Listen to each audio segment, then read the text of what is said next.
Good evening. Tonight's story unfolds in a world of acquisition calls, polished speeches, office politics, and private humiliations dressed up as harmless jokes. We've taken inspiration from the kinds of confessions people leave behind online and reshaped one into a fuller, dramatic narrative. This is a story told through aftermath, through what was said in public, what was tolerated in silence, and what power finally makes impossible to ignore. Names, details, and circumstances have been altered for privacy and storytelling. A number of the voices were synthesized with artificial intelligence. Though I assure you the pettiness, opportunism, and moral cowardice remain entirely human. Do keep in mind as the story begins that disrespect rarely arrives as a grand betrayal. More often, it arrives as laughter at the wrong table, from the wrong person, at exactly the moment you needed them not to join in. Now let's get started. I've been dating Zoe for 3 months. We met through mutual friends, hit it off pretty quickly. She works in marketing at a mid-sized SaaS company called Brent & Co. Solutions. Good job, seems stable. She likes the people there. Here's the thing about my work. I'm what you'd call a turnaround specialist. I buy struggling companies, restructure them, get them profitable again. It's not something I advertise, especially when deals are in progress. NDAs, confidentiality agreements, the whole 9 yards. So when Zoe asked what I do, I kept it vague. Told her I'm self-employed, do business consulting and development work. She seemed to fill in the blanks herself, figured I was some freelance software guy working project to project. Didn't bother correcting her. We were new, having fun, and frankly, my work doesn't make for great dinner conversation. Last Friday, she invited me to her company's recognition night. Big event, ballroom at the Westin, open bar, awards ceremony. She wanted to introduce me properly to her colleagues. I said sure, threw on a suit, showed up at 7. The night started fine, met some of her work friends, made small talk, the usual corporate networking thing. Then we got to her table, that's where I met Brent. Brent's the sales lead, mid-40s, loud laugh, firm handshake that goes on too long. You know the type. He immediately asked what I do. Business development consulting, I said. Oh, which firm? I'm independent. That's when his whole demeanor changed. He leaned back, smirk on his face. Independent. Right, so freelancing? You could say that. He looked at Zoe. Freelancing. That's what we're calling unemployed now? Couple people at the table laughed. Zoe smiled, didn't say anything. Nah, I'm employed, I said, keeping it light, just work for myself. Brent wouldn't let it go. Self-employed doing what, exactly? Building websites? Running Etsy shops? More laughs. I kept my mouth shut, took a drink. Zoe touched my arm. Landon, you don't have to get all defensive, Brent's just joking. Then she turned to the table. He's very humble about his work. Sometimes too humble, you know? That stung worse than Brent's comments. She was telling me to play along, essentially.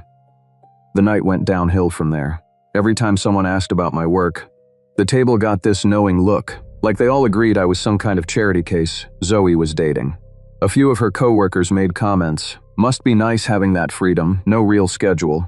Zoe likes a man she can, manage. My cousin does freelance web design too.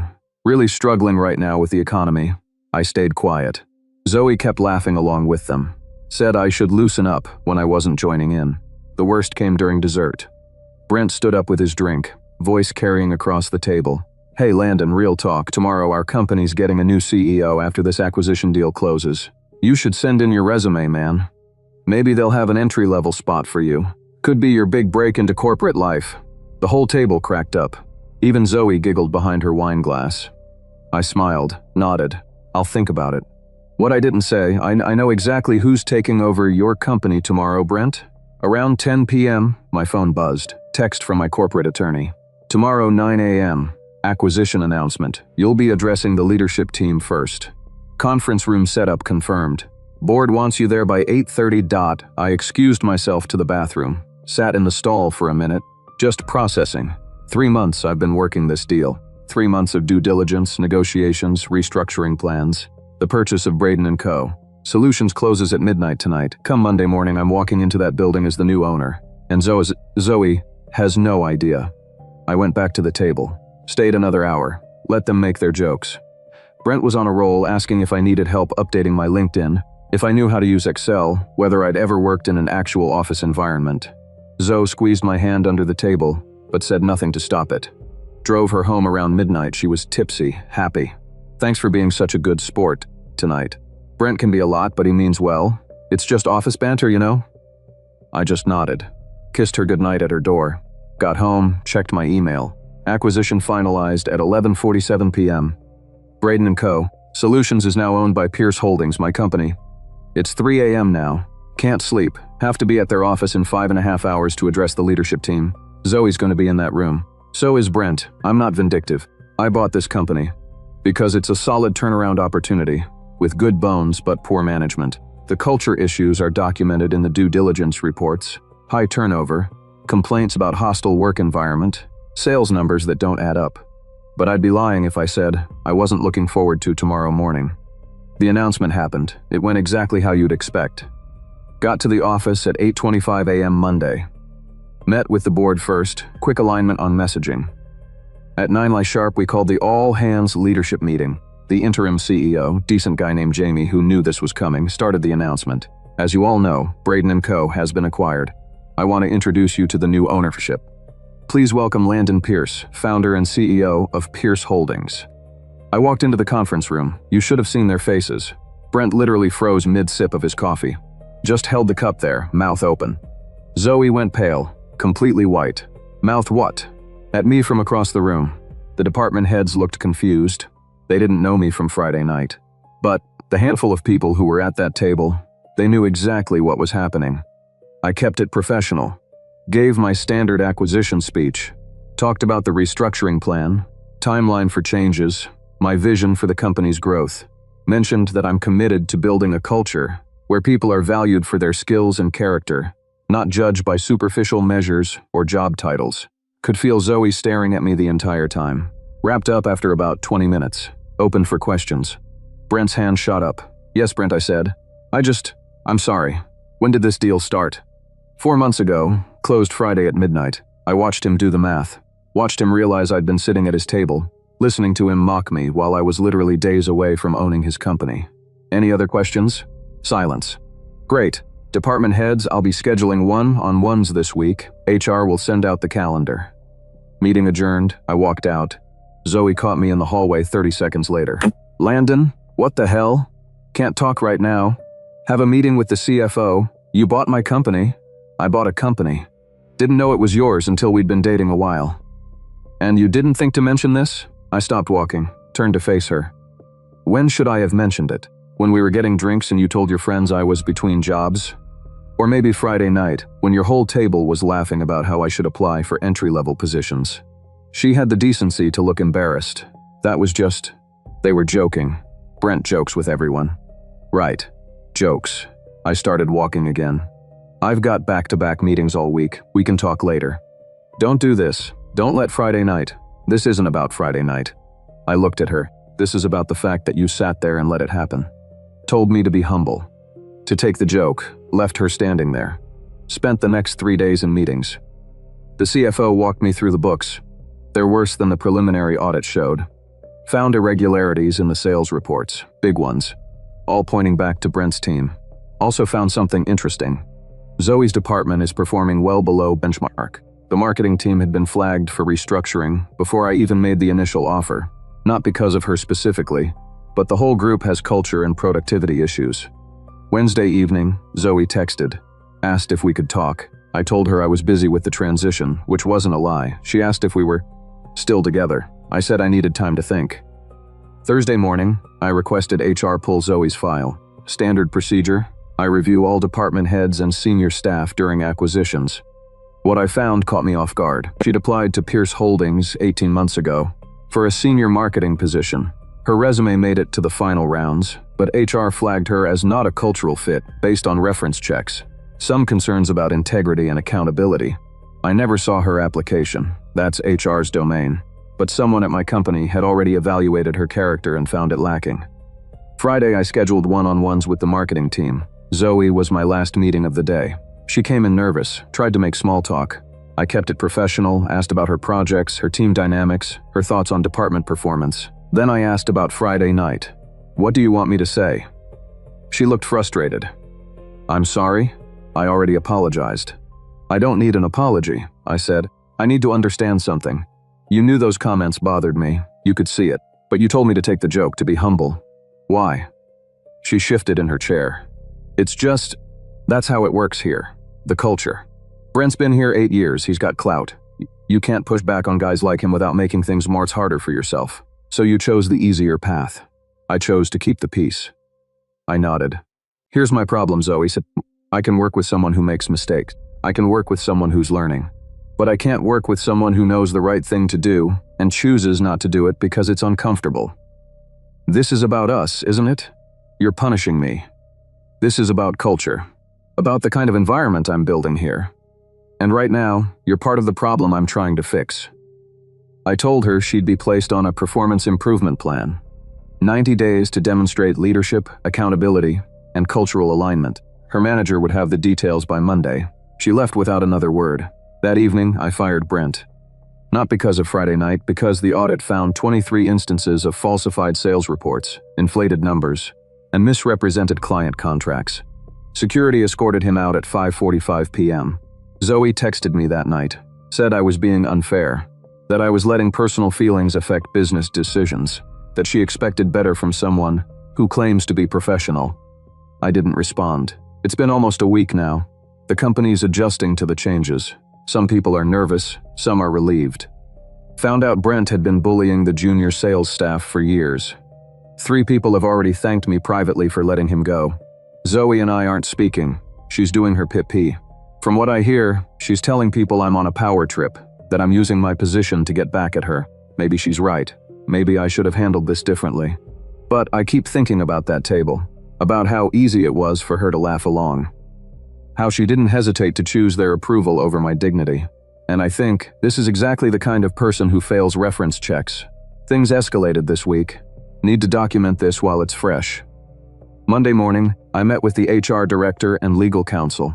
Wanted a full breakdown of the culture complaints that came up during due diligence. The list was longer than I expected. Turns out Braden and Co. had been hemorrhaging junior talent for 18 months. Exit interviews kept mentioning toxic leadership and boys club mentality. Most complaints pointed to the sales department, but marketing came up too. Specific mentions of people not speaking up when they witnessed problems, enabling bad behavior through silence. One exit interview from 7 months ago specifically mentioned watching a marketing manager laugh along, while a sales lead belittled a colleague at a company event. Didn't name names, but the timeline matched up with other incidents. That's when I decided to dig deeper into Zoe's track record. Found 3 instances where she'd been present for HR violations, witnessed them directly, and said nothing. A harassment complaint that got swept under because no one would corroborate the victim's story. Even though 5 people, including Zoe, were in the room when it happened. Performance reviews, where she marked people down for not fitting the culture without explaining what that meant. Small things, individually, but together, they painted a picture. She wasn't the villain, but she wasn't an ally either. She was the person who looked the other way because it was easier. Tuesday afternoon, Zoe requested a meeting, came to my office at 3 p.m. "We need to talk," she said. "Not about work, about us." I leaned back in my chair. "There is no us, Zoe, not anymore. Because of one stupid night? Because I didn't defend you to Brent? Because you showed me who you are when things get uncomfortable, and I believed you." She sat down without being invited. "You're not being fair. You're taking one moment and defining my entire character by it." "It's not one moment." I pulled up the file on my computer. "You had 3 chances to corroborate an HR complaint about harassment. You chose not to. You marked people down in reviews for vague culture fit reasons. You've been here 4 years and haven't reported a single instance of misconduct, despite being present for multiple violations. That's how corporate environments work. You pick your battles." "No," I said.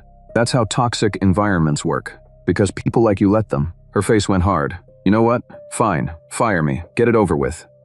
This whole PP thing is just you drawing it out anyway. I'm not firing you. You're going to complete your 90 days and show me whether you can actually lead, or you're going to fail on your own merit. Either way, it's your choice." She stood up. "I thought you were different, but you're just like every other guy with a little power. It goes straight to your head." "Maybe," I said. "Or maybe I'm just done accepting mediocrity from people who should know better." She left, slammed the door. Wednesday morning, things got messier. Got a call from my attorney. Brent had filed a wrongful termination claim. His lawyer was arguing I fired him in retaliation for comments made at a private event, that the sales audit was retroactive justification. My attorney laughed when he read the claim. He falsified sales reports. You have documentation going back 8 months. This is going nowhere. Good, send him the audit results. All of them. Thursday I met with the junior sales rep who'd been working under Brent. Kid named Jamie, 26, nervous energy. He'd been with the company 14 months. I just wanted to say thank you, he said. For what you did. You mean firing Brent? Yeah, he made my life hell, took credit for my deals, blamed me when his fake numbers didn't match projections, told me I'd never make it in sales if I didn't toughen up. Jamie looked down. I was planning to quit. Had my resignation letter drafted. You staying now? If you'll have me. I know I'm still learning, but I want to try. Actually try, without someone sabotaging me. I promoted him to interim sales lead that afternoon. Probably too fast by conventional standards, but the kid had something Brent never did, actual integrity. Friday, Zoe's manager came to me. Said Zoe was struggling with the PEEP requirements, specifically the part about demonstrating leadership in difficult conversations. She'd been asked to address some team dynamics issues, push back on some unproductive meetings, call out some problematic behavior. She wasn't doing it. She keeps saying it's not her place, her manager explained, that she doesn't want to make waves. I nodded. Keep documenting. Give her the support she needs to succeed, but hold the line on the standards. This morning I found something else. Something I wasn't looking for. I was reviewing old company files, trying to understand the culture that had developed here when I came across Zoe's original application to Pierce Holdings. I knew HR had flagged it, but I'd never seen the actual reference notes. One of her former colleagues had written, Zoe is talented at execution, but struggles with accountability. She tends to align with whoever holds power in the room rather than what's right. Would not recommend for leadership positions requiring independent judgment. That reference was from 3 years ago. Long before I met her. Long before Friday night. I sat there looking at that note for a long time. This wasn't about revenge or hurt feelings anymore. This was about patterns. About someone who'd been showing the same character traits for years, and no one had held her accountable long enough for her to change. Called my executive coach that evening. Talked through the whole situation, the acquisition, the relationship, the decisions I've been making. Wanted to make sure I wasn't letting personal feelings cloud my judgment. Here's my question, he said. If you'd never dated her, if Friday night never happened, what would you do about an employee with her track record? Put her on a PEP. Give her a real chance to change, with clear standards and support. If she doesn't meet them, let her go. Then that's what you do. So that's what I'm doing. The PEP continues. Zoe has 63 days left to show she can lead with integrity. I hope she does. I genuinely hope she proves everyone wrong and becomes the kind of leader this company needs. But I'm not betting on it. As for us personally, that's done. I called her last night, told her we needed to officially end things, as she agreed. Said she couldn't be with someone who held grudges this hard. I didn't argue. Maybe she's right. Maybe I am holding a grudge. Or maybe I just finally learned what I should have known all along. When someone shows you who they are, believe them the first time.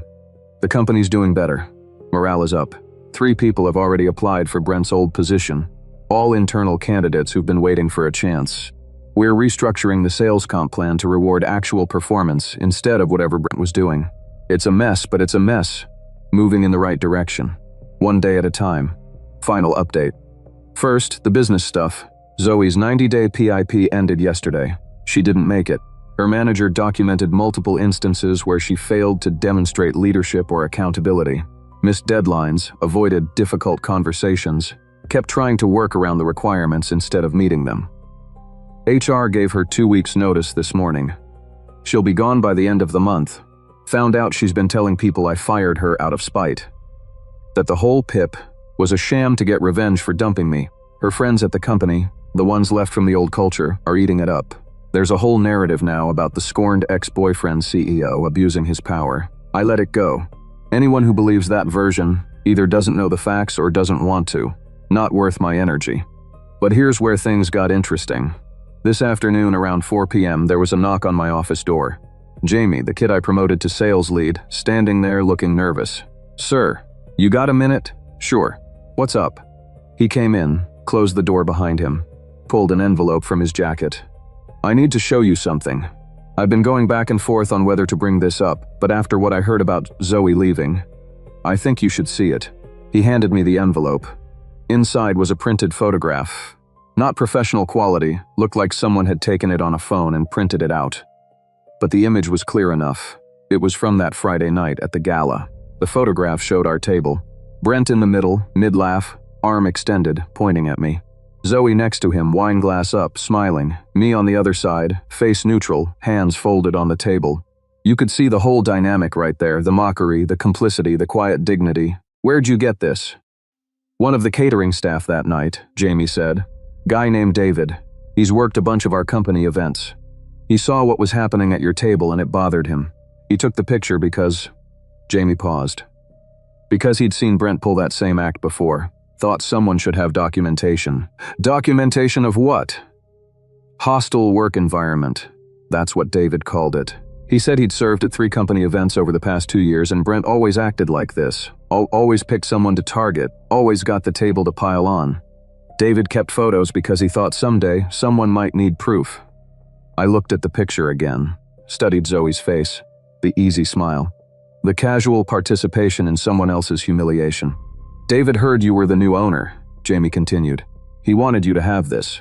Said you handled things with class and that people with power don't usually choose decency when they could choose payback. I didn't know what to say to that. Jamie shifted his weight.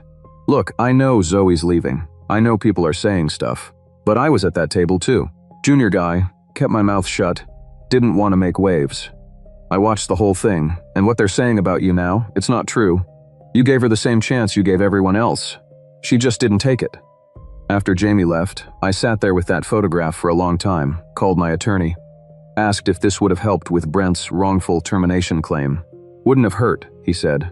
Photo evidence of hostile workplace behavior, company event, witnesses, but we didn't need it. The falsified reports were enough. So this picture doesn't change anything? Legally? No. The case was already dead.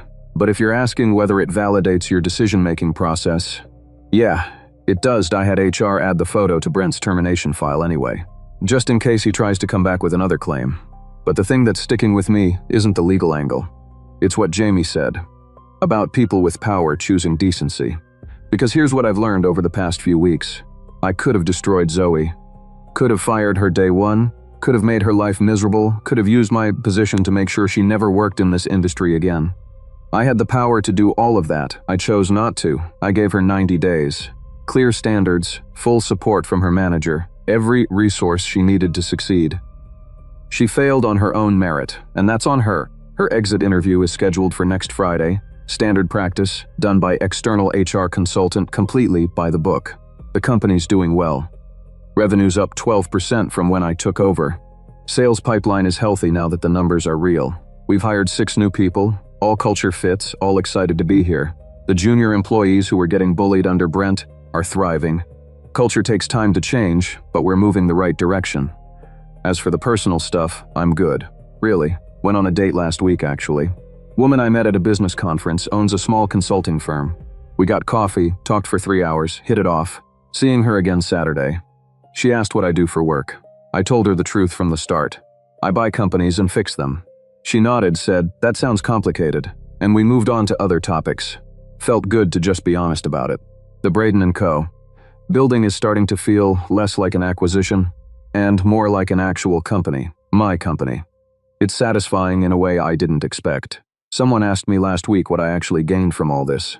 They meant it sarcastically, like what did I get out of the drama with Zoe? Was it worth it?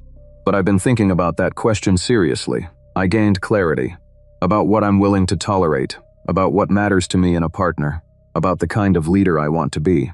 I gained confirmation that my instincts about people are usually right, even when I want them to be wrong. David the caterer said people with power don't usually choose decency. Maybe that's true, but sitting here now, looking at this photograph of the worst moment of this whole situation, I'm glad I did. Because at the end of the day, that's the only thing you really own. How you treat people when you have the power not to. Zoe leaves in 2 weeks. I'll be professional, fair, and completely disengaged. She'll get her severance, her references will be honest but not vindictive, and she'll move on to whatever's next. And I'll keep building something better here. That's the update. Thanks for following along, Reddit. Time to close the laptop and get back to actual work.